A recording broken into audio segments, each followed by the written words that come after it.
वालेकुम फ्रेंड्स, आप सब कैसे हैं? इंशाल्लाह ताला आप अपने घरों में खुश और आबाद हो गए। अल्हम्दुलिल्लाह से हम भी सब अच्छे हैं। Welcome back to my YouTube channel daily routine by Rizwana Gabbal में आप सबको वेलकम है जी। तो अभी तक आपने मेरी चैनल को सब्सक्राइब नहीं किया है तो प्लीज़ सब्सक्राइब कर लेना और बेल आइकन को ज़रूर टच करना ताकि जो मेरी अगली वीडियो आए इसकी आपको नोटिफिकेशन आ जाए, और एक लाइक ज़रूर कर देना। और जो मेरी वीडियो को लाइक करते हैं उन सबको थैंक यू सो मच है जी। तो देखिए आज जुम्मे का दिन है, तो आज जुम्मे के दिन था तो इसकी मैंने वीडियो क्लिप बनाई हुई, तो आपसे मैं वही शेयर करूँगी कि जुम्मे के दिन हमारा शेड्यूल कैसा रहता है पूरे दिन का। तो अभी जो वावाझोड़ा आया था उसके बाद अभी देखिए अच्छी धूप निकल गई और बहुत तेज़ धूप निकल गई, और अभी मैंने जब वीडियो बना रही हूँ आपके साथ तो मैंने फ़ैन ऑफ किया हुआ है, तो बहुत ज़्यादा गर्मी हो रही है। क्योंकि जब फ़ैन चालू करते हैं ना तो क्या है कि वीडियो में आवाज़ बराबर नहीं आती, इसलिए मैंने फ़ैन ऑफ किया हुआ है। तो बहुत ही गर्मी अभी धूप बहुत तेज़ वाली हो गई है। तो मैं आपसे कह रही थी कि बहुत धूप तेज वाली हो गई है। तो रमज़ान के महीने में तो अल्लाह ताला ही सब्र देते थे तो हमारे रोज़े हो गए, लेकिन अभी इस टाइम तो पानी बगैर जरा भी रहा नहीं जाता। तो ये अल्लाह ताला की कुदरत है कि हमें रमज़ान के महीने में जब रोज़े रखते हैं तो अल्लाह ताला हमें सब्र दे देते हैं। नहीं तो अभी इस टाइम में तो रमज़ान के बाद तो बहुत ही धूप तेज ज़्यादा हो गई है, और बहुत ही पानी की एकदम से कितनी प्यास लग जाती है कि पानी ही पिया करे ऐसा हो जाता है। लेकिन देखते हैं ना कि अल्लाह ताला की कुदरत होती है कि रमज़ान महीने में हम इतना रोज़े रखते हैं और 15-16 घंटे तक प्यासे रहते हैं, फिर भी अल्लाह ताला की इतनी कुदरत है कि हमें इतना सब्र दे देते हैं कि हमारे रोज़े पूरे हो जाते हैं।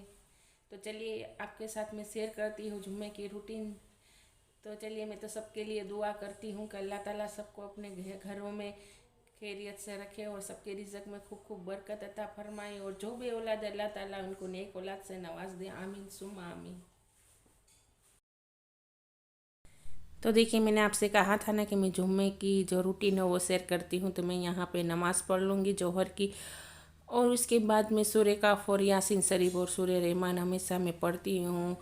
क्योंकि एक क्या है कि आपको एक आदत सी हो जाती है, जो आपको करना है वो करना ही है काम। और नमाज़ पढ़ने के बाद सब पढ़ लेती हूँ, इसके बाद ही हम खाना खाते हैं। तो जुम्मे का तो ऐसा रूटीन रहता है बिज़ी, और मैं सबके लिए दुआ करती हूँ कि अल्लाह ताला सबकी रिज़्क में बरकत अता फरमाए। और नमाज़ पढ़ने के बाद फातिहा पढ़ने के बाद मैं हमेशा आयतुल कुर्सी ज़रूर पढ़ती हूँ आखिर में। तो देखिए यहाँ पे शाम का टाइम हो गया था, तो मैंने आपसे कहा था ना कि सब्ज़ी कुछ भी घर में नहीं है तो लाने की है। तो मेरे हस्बैंड आज आते हुए सब सब्ज़ी लेके आ गए थे, तो आज वो थोड़ा जल्दी आ गए थे। तो अभी टाइम 5 साढ़े 5 का ही हुआ है असर का। तो यहाँ पे नमाज भी पढ़ ली थी, इसके बाद अब वो सब पढ़ भी लिया था, खाना भी खा लिया था, तो शाम के 5 साढ़े 5 हो गए थे। तो मेरे हस्बैंड सब वो सब्जियाँ वगैरह लेके आए थे, और थोड़ी सी केरी भी लाए थे क्योंकि कच्ची केरी खाने में भी अच्छी लगती है। तो देखिए अदरक नहीं मंगाया था फिर भी लाए हुए थे, तो मैंने कहा अच्छा चलो रख लेती हूँ। तभी बोला कि नाश्ता करना है, तो सब्जियाँ तो सब मैंने फ्रीज़ में रख दी है सब वॉश करके, क्योंकि अभी सब्जियां जब घर में आती है ना तो उन्हें अच्छी तरह से वॉश करके थोड़ी देर से पेपर पे सुखा देती हूँ। इसके बाद मैं बैग में भर के फिर रख लेती हूँ फ्रीज़ में। तो अब शाम का टाइम हो गया था तो कि चलो नाश्ता करते हैं। तो देखिए यहाँ पे मैंने जो बनाए हुए थे गाठिया हैं और वेफर है वो तल लेती हूँ। तो क्या है कि थोड़ा नाश्ता हो जाएगा तो अच्छा। सबके नाश्ता करना था, आज बोले कि मम्मी नाश्ता करना है, तो मैंने कहा चलो अच्छा है। तो वेफ़र और ये साबूदाने की वेफ़र है ना बहुत अच्छी बनी, और इतनी क्रिस्पी बनी है ना, खाने में बहुत अच्छी लगती है। और यहाँ पे थोड़ी सी चाय बनाऊंगी। जैसे कि आपको मालूम है कि चाय ज़्यादा नहीं पीते हैं, कम ही पीते हैं। सुबह में भी बस 2 ही कप बनाती हूँ, और शाम के टाइम भी कभी कभार बनाती हूँ, लेकिन जब मैं अकेली हूँ तो नहीं बनाती हूँ। मेरा हस्बैंड हो तो ही मैं चाय साथ में हम लेते हैं, वरना शाम की चाय मैं नहीं पीती हूँ, क्योंकि अकेले में पीने का मज़ा नहीं आता। जब कोई मेहमान वगैरह है तो पीने में अच्छी लगती है, या तो हमारे कोई घर के मेंबर हो तो अच्छी लगती है पीने में। अकेले तो चाय पीने का मज़ा ही नहीं आता। तो देखिए अभी यहाँ पे हम नाश्ता करेंगे शाम के टाइम, और उसके बाद मैं मगरिब की नमाज़ पढ़ूँगी, और उसके बाद डिनर की तैयारी करूँगी। तो देखिए यहाँ पे हमारी चाय भी बन गई है। तो चलिए हम सब अब चाय गाल लेंगे और नाश्ता करने चलिए सब आइए हमारे साथ। तो देखिए यहाँ पे डिनर का टाइम हो गया है। तो आज बनाना है खीमे का पुलाव। तो देखिए इसके लिए मैंने यहाँ पे 2 से 3 प्याज ली हुई, इसे मैं ऑयल में फ्राई कर लूँगी। तो सुनहरा भूरा रंग का होने तक इसे, तो यहाँ पे मैं बिरस्ता कर रही थी तो बिरस्ता अब निकाल लूँगी इसका। पहले मैंने कहा कि ऑयल रखा हुआ है तो पहले इसका बिरस्ता ही कर लेती हूँ। तो क्या है कि खीमे के पुलाव में बिरस्ता डालते तो अच्छा लगता है। तो इसमें मैंने क्या है कि पहले प्याज सब कट कर ली थी खीमे की और पुलाव की, और फिर मैंने थोड़ी इसमें से निकाल के इसमें पहले बिरस्ता कर लिया था। तो बिरस्ता निकाल लिया और अब इसमें मैं खीमा का पुलाव इसमें ही इस बगुने ही बना लूँगी। अलग से मैंने खीमा नहीं बनाया है क्योंकि इससे झटपट बन भी जाता है और आसानी भी हो जाती है। तो देखिए यहाँ पे 2 प्याज मैंने कट करके ली हुई है और इसके साथ हम बनाएंगे आज केरी का छूंदा। तो अभी क्या है कि केरी अच्छी आने लगी है आम, तो कच्ची केरी खाने में तो बहुत ही मज़ा आता है क्योंकि जो खटास जिसकी थी साल में एक बार ही आती है तो खाने में अच्छी लगती है। और केरी तो किसको पसंद नहीं है, सभी को पसंद होती है केरी। तो अभी हमारे यहाँ पे जब भी केरी आए ना तो क्या है कि छूंदा तो हम हमेशा केरी का बनाते ही हैं।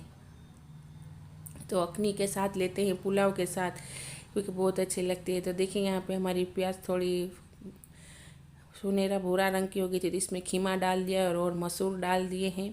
तो आज खीमा और मसूर का पुलाव बना लूँगी क्योंकि अभी 2-3 दिन पहले ही अखनी खाई थी तो आज जुम्मा है फिर भी अखनी नहीं बनाई और खीमे का पुलाव का प्लान एकदम से बन गया था। तो अच्छा है कि भी फ्रिज में खीमा पड़ा हुआ था तो मैंने कहा कि चलो अच्छा है आज अखनी नहीं खानी तो खीमे का पुलाव ही बना लेते हैं। तो अभी क्या है कि इसका रोस्ट स्मेल जब ख़त्म हो जाएगी तब तक इसे मैं पकने दूंगी। ये जो खीमे की जो स्मेल होती है ना वो ख़त्म करके फिर आप बनाएंगे खीमे की कोई भी आइटम तो अच्छी बनेगी। इसका पानी जो है वो पूरा इसे हम जला लेंगे खीमे का, तभी इसकी कोई भी वैरायटी बनाएंगे तो अच्छी बनेगी। तो देखिए यहाँ पे मैंने हरी मिर्च और अदरक अलग से इसे पीस लिया था, वो भी हम इसमें ऐड कर देंगे। तो देखिए मगरिब की नमाज़ के बाद मेरा तो ऐसा रूटीन रहता है कि हमेशा मैं पहले मगरिब की नमाज़ पढ़ने के बाद तुरंत ही फ़ौरन खाना बनाने ही किचन में ही चली जाती हूँ। तो फिर क्या है कि खाना बनते बनते ईशा का टाइम तो हो ही जाता है। तो देखिए यहाँ पे मैंने लहसुन अदरक की पेस्ट भी ऐड कर दी है।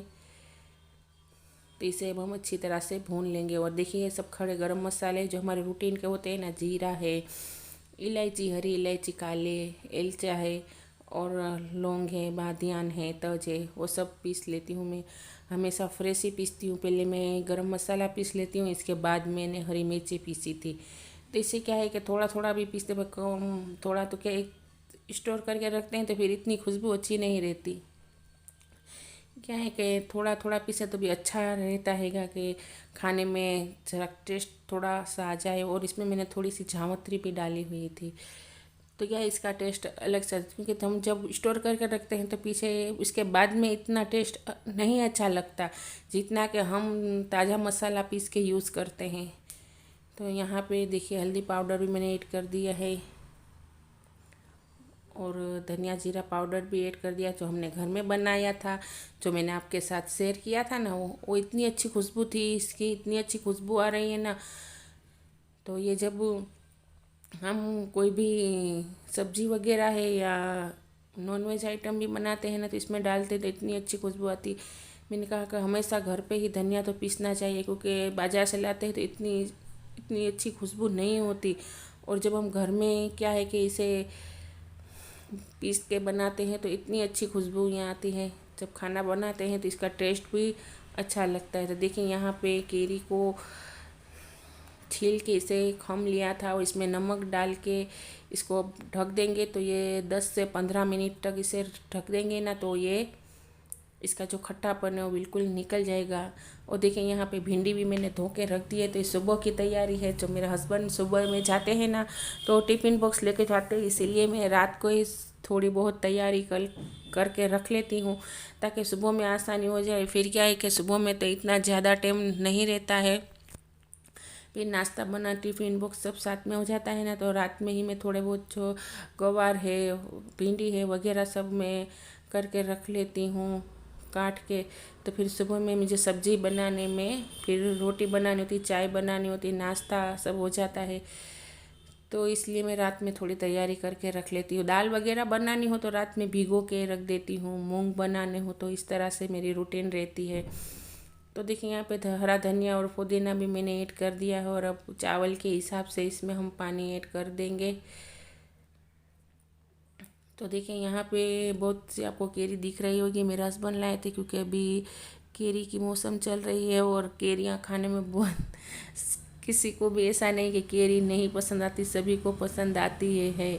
तब इसे हम ढक देंगे। तो देखिए हमारी जो पानी वो अच्छे से बॉईल हो गया है। तो अब इसमें हम चावल ऐड कर देंगे। तो चावल मैंने धो लिए थे, तब इसे हम पकने देंगे। तब तक पकेगा तब तक हम ईशा की नमाज़ पढ़ लेंगे और ईशा की नमाज़ पढ़ने के बाद ही हम डिनर करते हैं। ऐसा ही रूटीन रहता है। तो चलिए अब चलते हैं, नमाज़ पढ़ते हैं, तब तक हमारा खाना बन के तैयार हो जाएगा।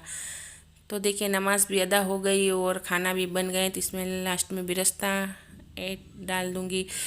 तो देखिए यहाँ पे मैं ब्लॉग का एंड करती हूँ और अगले वीडियो में मिलते हैं इंशाल्लाह ताला। तो आपको मेरी वीडियो पसंद आती हो तो एक लाइक ज़रूर कर देना और दुआ में ख़ास याद रखना। मैं भी आपको दुआ में याद करती हूँ। चलिए डिनर करते हैं। अल्लाह हाफिज़।